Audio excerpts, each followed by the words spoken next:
Hey guys, let's have a look at why the year of 2001 was the peak year for our very own Mr. Perfectionist.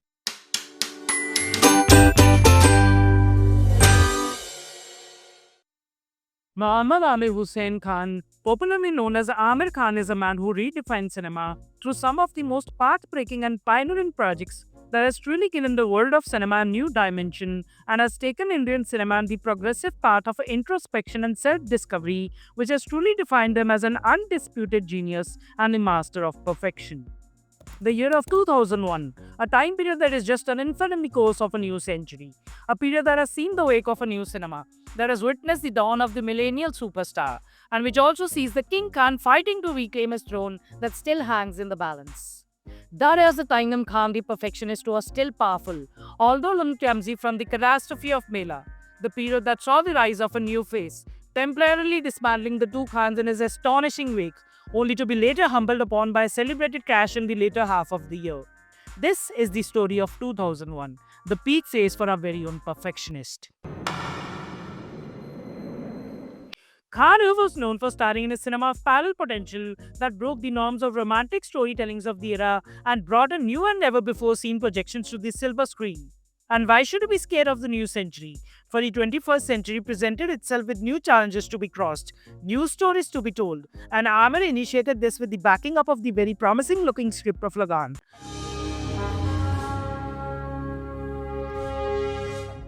A project that the legendary Javed Akhtar himself claimed was like attempting to dance in the center of a self-consuming fire. मिलने जावेद साहब से तो जावेद साहब ने कहा ये film क्यों बना रहे हैं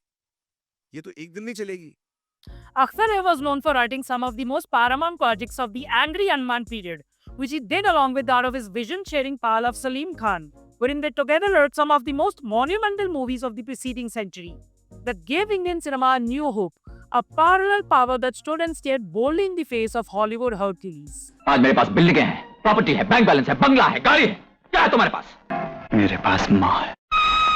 It was the framer of the tour that invited Khan to meet him and insisted on turning his back to the project of abundant risk and that of literally no promise. But it wasn't certainly the stubbornness, but the belief, the self-belief to stand out of the normal, to resiliently walk on the road not taken, a road that looked thorny, but a road that was filled with higher aspirations. It was the road of dreams, a dream to present a new cinema, a dream to give new stories, a dream to give new definition to cinema, a dream to convey unthought stories, a dream to convey unheard stories, the stories that conveyed the sounds of the swords of his nation, the stories that conveyed their feelings, the stories that gave life to our breathing India. He started his journey of this pivotal year with the story of Champaner,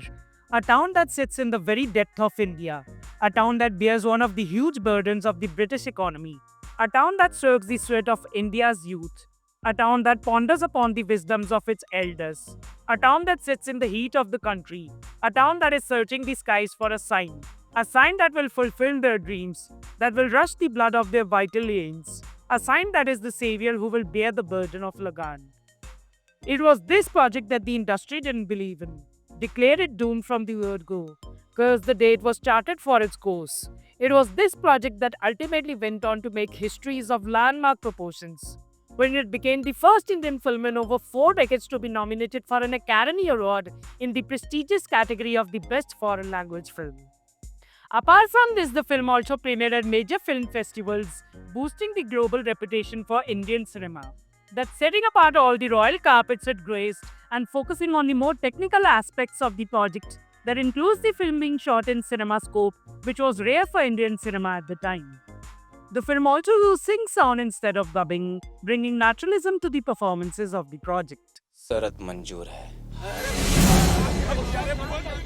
Ladan, in a few words, not only rewrote the chapters of history for people who questioned it, but also brought a technical narration that revolutionized the potential for filmmaking in India. Next up in queue was the path-breaking pinnacle of Dil Chahta Hai, a love letter to a lasting friendship, the electrifying definition of a new and vibrant India. If the former project showcased the sudden determination of an ancient India, the latter showed the exuberant energy of the new India.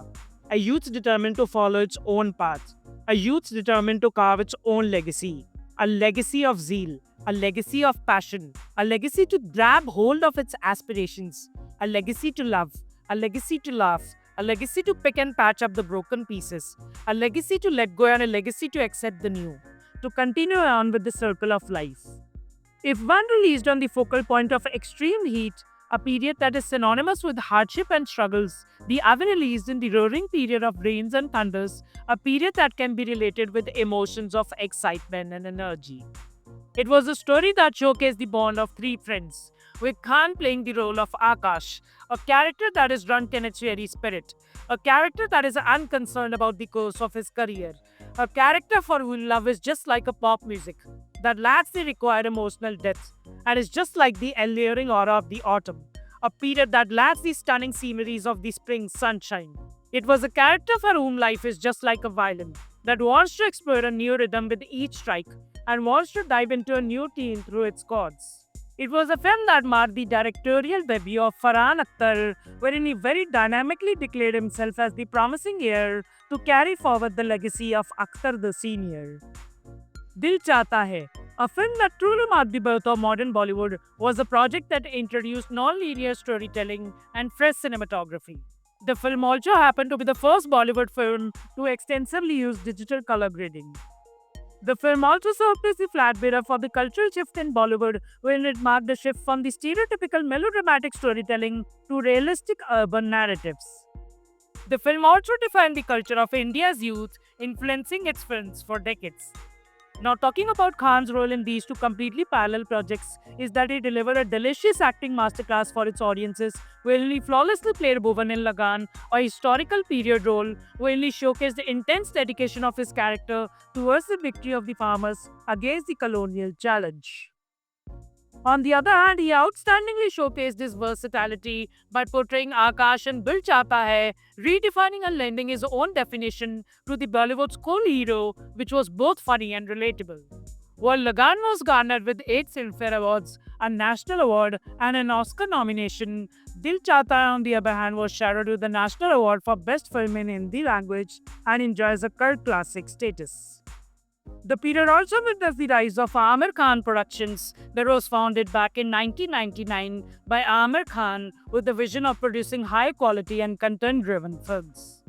The banner was created as a response to his dissatisfaction with the way mainstream Bollywood functioned, aiming for more creative control over his projects. Lagan was the first film made under Aamir Khan Productions, making its release in 2001 a landmark event for the actor and his taste for unprecedented cinema.